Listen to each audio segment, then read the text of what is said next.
नमस्कार, मैं अभिनय आप सबका अभिनय मैथ्स पे स्वागत करता हूँ। कैसे हैं? उम्मीद है कि अच्छे होंगे और पढ़ाई भी अच्छी चल रही होगी। तो क्या-क्या अब तक पढ़ लिया है? अगर आप मेंस की तैयारी कर रहे हैं, सीपीओ की तैयारी कर रहे हैं, तो मैंने इस महीने अनअकैडमी पे 28 स्पेशल क्लास ली हैं फ्री। आप उनको देख सकते हैं, उनमें मैंने रिवीजन की, पेपर सॉल्व करने की तमाम स्ट्रैटेजी को बताया, एलडीसी में कैसे सवाल आए वो सब डिस्कस किए हैं।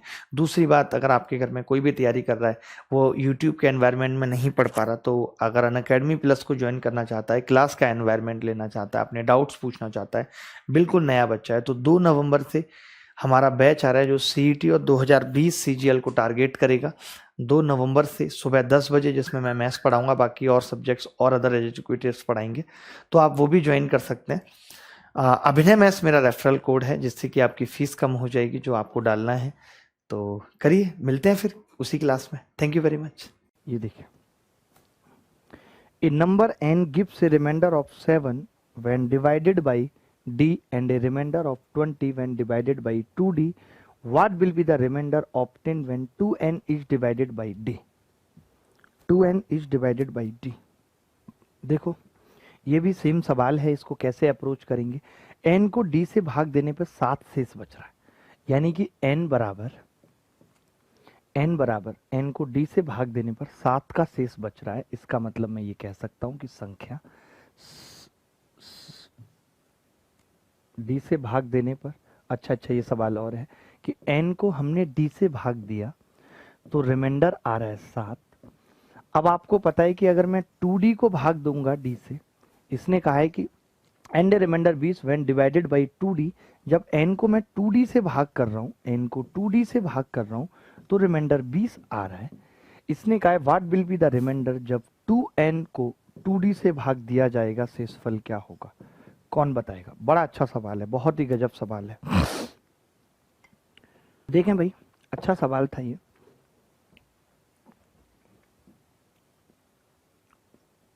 मैं ये कह रहा हूं कि अगर हमने n को d से भाग दिया और अब हम 2n को 2d से भाग दे रहे हैं, तो बड़ा सिंपल सा सवाल हो गया कि जब आपने 2n को अगर आप भाग दोगे, 2n को जब आप 2n को 2d से भाग दोगे तो रिमाइंडर कितना आएगा? 40 आएगा। अब मुझे डिवाइजर के बारे में तो पता है नहीं, तो इसने क्या पूछा है? यही हमसे पूछा है। अच्छा, 40 आएगा। जब मैं 2n को 2d से दूंगा तो 40 आएगा। बट अब डिवाइजर क्या है? मुझे लगता है यहां भी 2d था कि n को 2d से दिया तो 20 आया। सवाल में कुछ गड़बड़ है क्या? A number n gives a remainder of 7 when divided by d। जब हमने d को दिया, अगर मैं 2n को d से भाग दूंगा तो कितना आएगा? 14।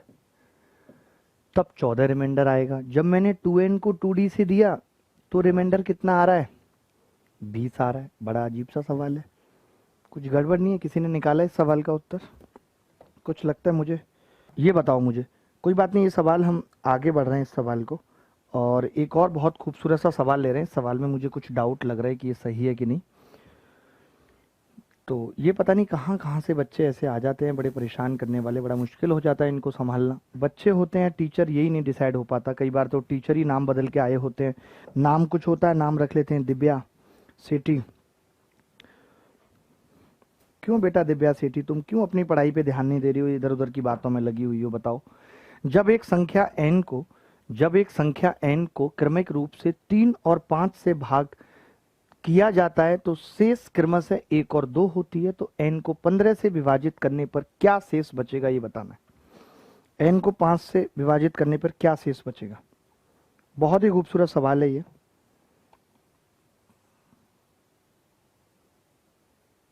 प्रदीप, 1-2 तारीख तक मैं कंपाउंड इंटरेस्ट कंप्लीट करा दूंगा भाई। प्रदीप, 1-2 तारीख तक। देखो, n को हमने 3 और 5 से भाग दिया तो 1 बच रहा है, तो मैं ये कह सकता हूं कि संख्या 3x प्लस 1 होगी। बहुत अच्छा सवाल है ये भी। संख्या 3x प्लस 1 होगी। अब आपको पता है कि 5 से भाग करने पर 2 बच रहा है, यानी कि अगर मैं इसमें से 2 घटा दूं तो ये कितना आ जाएगा? 3x minus 1। 3x माइनस 1 आ जाएगा। अगर ये 3x माइनस 1 आ गया तो अब ये 5 का मल्टीपल होना चाहिए, मल्टीपल ऑफ 5। अब आप बताइए x का क्या मान लें कि ये संख्या 5 का मल्टीपल हो जाए? तो भाई क्या मान लें x का, आप बताइए। 3, जिससे कि ये संख्या 3x माइनस 1 5 का मल्टीपल प्लस 1। इसमें भी कुछ गड़बड़ है क्या?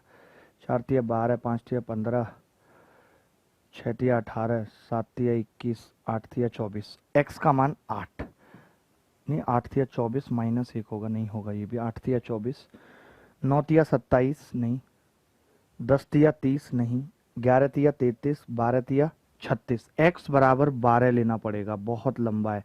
x अगर मैं 12 लूंगा तो 12 तिया 36 माइनस 1 35, 5 से कटेगा, यानी x का मान 12 है और x का मान 12 है तो संख्या क्या हो गई?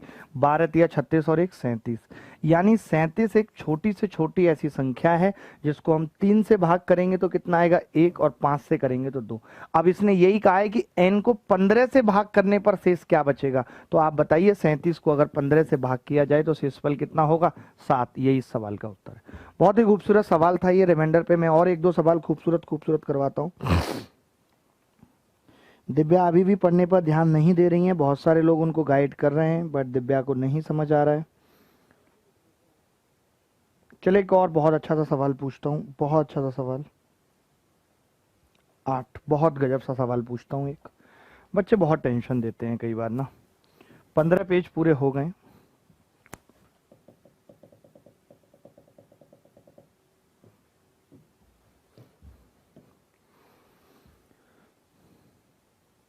ये सवाल देखो भाई, what is the remainder when 7 plus 77 plus 777 plus 7777 till 100 terms is divided by 8। 7 plus 77 plus 777 plus 7777 को 100 शब्दों तक है, 8 से भाग करने पर शेषफल क्या होगा? कौन बताएगा इस सवाल को? बहुत ही सुंदर सवाल है, देखते हैं कौन बच्चा जवाब देगा। गजब, जो भी जवाब देगा उस बच्चे को मिलेगी बहुत बड़ी शाबाशी। बहुत ही बढ़िया।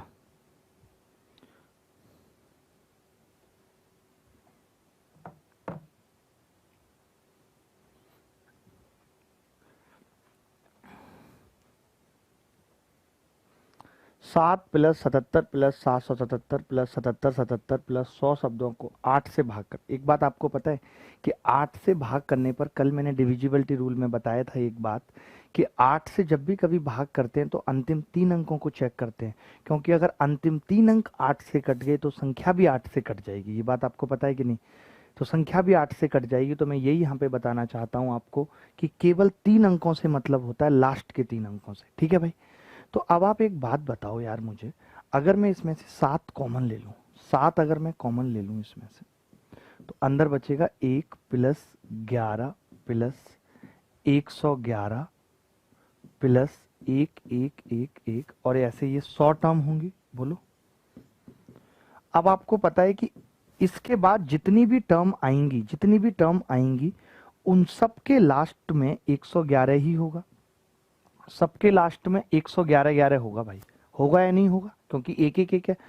तो मैं ये कहूंगा कि अगर भाग लगवा रहे हो आप भाई, तो 1 को भाग लगाओगे 8 से, 1 बचेगा। 11 को भाग लगाओगे कितना बचेगा? 3।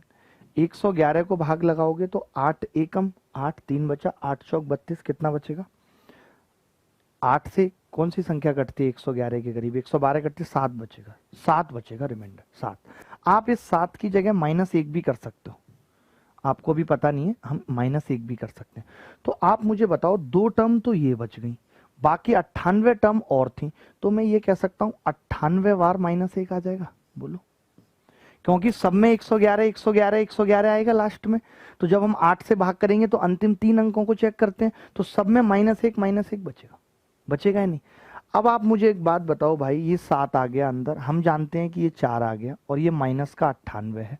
अगर मैं इसे प्लस करना चाहूं तो आपको ये पता है कि प्लस करने के लिए क्या करना पड़ेगा 8 से भाग करने पर। तो आपका जवाब है कि 98 के करीब देख लेते हैं कौन सी संख्या है जो कटती है।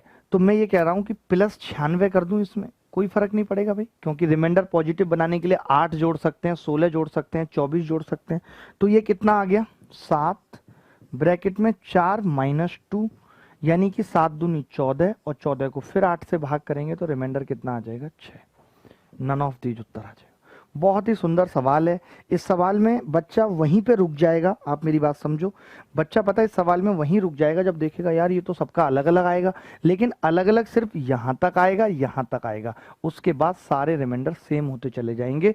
क्योंकि अंतिम 3 अंक को देखते हैं, जब हम 8 से भाग करते हैं तो सिर्फ अंतिम 3 अंक को देखते हैं।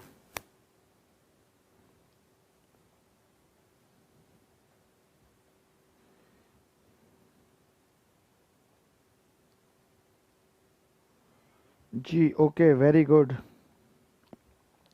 चलिए आगे बढ़ते हैं। बहुत ही सुंदर ये सवाल था। और एक सवाल दिखाता हूं आपको, और सुंदर एक सवाल दिखाता हूं। यार आप इधर उधर की बातें बहुत करते हैं, बट बस वही लगता है कि उन बच्चों का भी नुकसान ना हो जो कम से कम पढ़ना चाहते हैं। ये सवाल देख लीजिए, मैं पढ़ के सुना रहा हूँ। फाइंड द रिमाइंडर व्हेन 1 की घात 1995 प्लस 2 की घात 1995 प्लस 1996 की घात 1995 को 1997 से भाग किया जाता है तो शेषफल क्या होगा। देखिए एक चीज यहाँ पे मैं लिखा देता हूँ आपको, पहले आप करिए कोशिश, आप बताइए मुझे कि क्या उत्तर आ रहा है।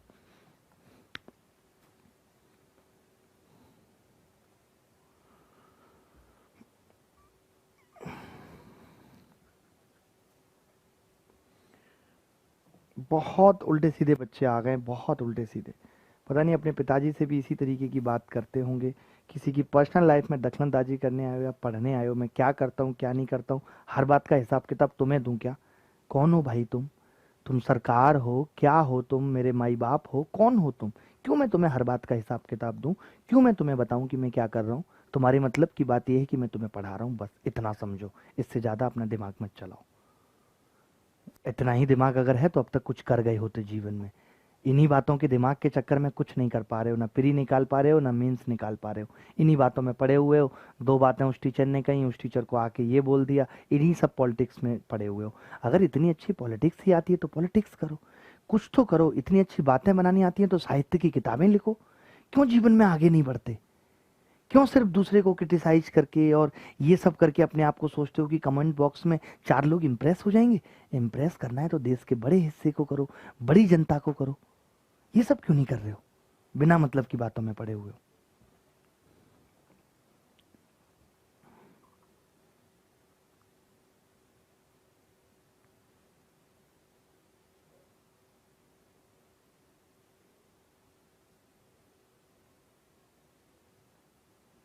भाई आरबी बघेल, मैं क्या डोनेट कर रहा हूँ और क्या नहीं कर रहा हूँ ये तुम्हें कैसे पता चलेगा? इतना बड़ा देश है, मैं तुम्हें क्यों बताऊं कि मैंने कितना डोनेट किया नहीं किया?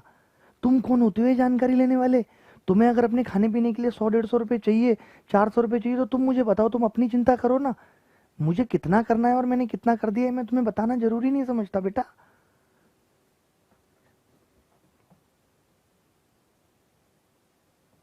चलिए आगे बढ़ते हैं,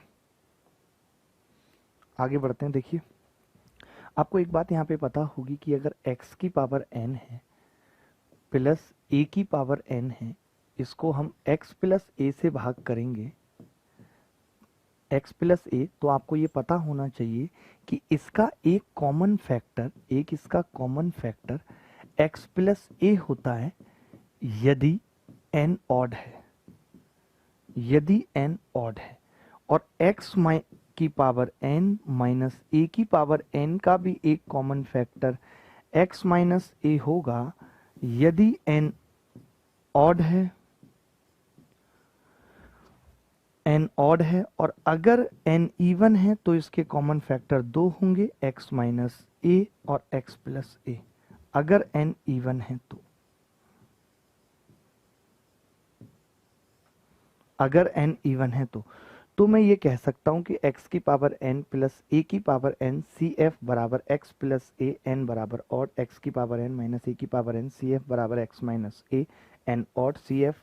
तो मैं ये ऐसे याद इसको कैसे रखेंगे, जैसे कि n को आप 1 कर सकते हैं, ठीक है, n को आप क्या कर सकते हैं, 1 कर सकते हैं। अगर आपने n को 1 या 3 करके याद किया तो कॉमन फैक्टर कितना होगा, x प्लस a। ये n ऑड है, x की पावर n माइनस a की पावर n है, तो ये क्या होगा, कॉमन फैक्टर x माइनस ए कैसे याद रखेंगे, 1 और 3 मान लीजिए। जब इवन की बात आएगी तो 2 मान लीजिए, एक्स स्क्वायर माइनस ए स्क्वायर एक्स माइनस ए एक्स प्लस है। यही फंडा इस सवाल में लगना है। और इस बार के प्री के पेपर में भी इस पे सवाल आया कॉमन फैक्टर पे। जब भी कॉमन फैक्टर पे सवाल आएगा तो समझ लो रिमाइंडर 0 होगा, क्योंकि पूरा पूरा कटेगा तभी सवाल बनेगा, नहीं तो नहीं। अब मैं दिखाता हूँ कि ये सवाल कैसे होता। देखो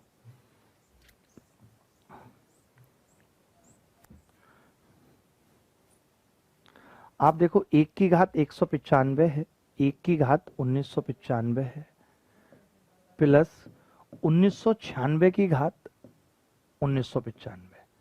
मैं ये कह सकता हूं कि इन दोनों टर्म का सम, इन दोनों टर्म का जो सम 1997, इसका एक कॉमन फैक्टर होगा। होगा या नहीं बोलो? होगा।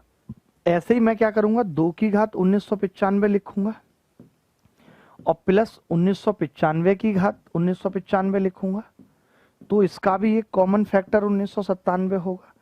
यानी कि पहली और आखिरी टर्म को जब हम जोड़ेंगे तो उसका कॉमन फैक्टर 1997 आता रहेगा।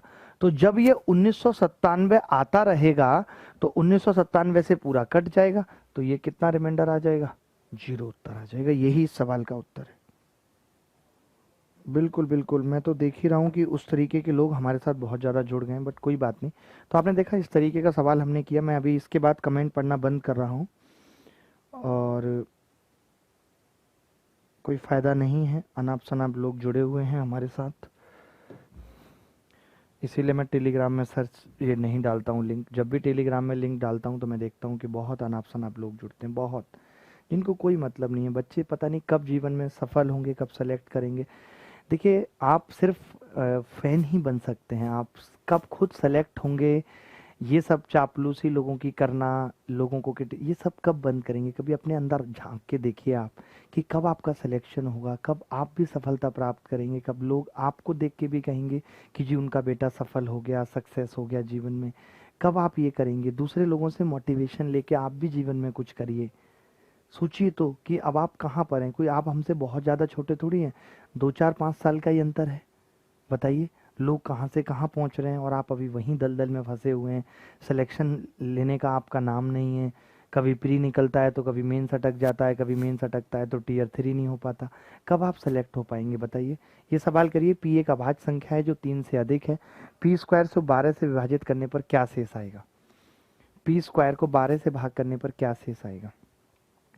कोई भी संख्या लेके देख लीजिए। जैसे आप 3 से बड़ी अभाज्य संख्या कोई भी है, कोई भी 3 से बड़ी अभाज्य संख्या है, तो मैं जानता हूं कि कोई भी 3 से बड़ी अभाज्य संख्या जो होती है वो 6m प्लस माइनस 1 के फॉर्म में होती है या नहीं होती? अगर मैं इसका स्क्वायर कर दूं तो ये 36m square plus 1 plus minus या प्लस ही लिख लो 12m, ये कह सकते हैं कि नहीं? अब आप ही बताओ कि जब मैं इसको 12 से भाग करूंगा तो 12 से ये पूरी कट जाएगी, ये पूरी कट जाएगी, बचेगा क्या? एक ही सवाल का उत्तर है। आप ऑप्शन से भी कर सकते थे, 5 5 का स्क्वायर 25, वैल्यू पुट करके भी कर सकते थे। 25 को 12 से भाग करेंगे 1, 7 7 का स्क्वायर 49, 12 से भाग करेंगे कितना आएगा? 1। उसके बाद 11 11 का स्क्वायर कितना होगा? 121, तो भी कितना आएगा? 1। 13 169 कितना आएगा? 12 एकम 12, 12 चौक 48, 1। मतलब हमेशा रिमाइंडर 1 ही आ रहा है। तो चलिए बाय, टेक केयर, धन्यवाद, thank you very much, bye bye.